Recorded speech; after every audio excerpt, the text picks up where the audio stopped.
موضوع قارب ويا بابا ثروتي حكومتي هلا من يدرس الندوة من دمرت ما تدرس كتابه يعني هلاده وكمان بوكو بابو اللي قالكم أنا برد أقصى أما أحسن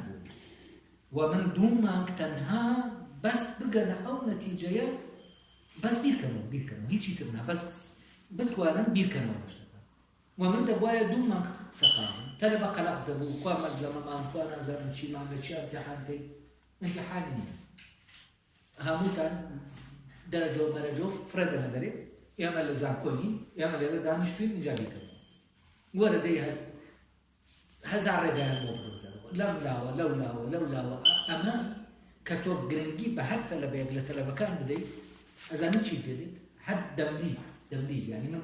أو درساني كدوته وهذا درسات جامعها لو ندوته دعت من أوصاحك لصاحك للقاعك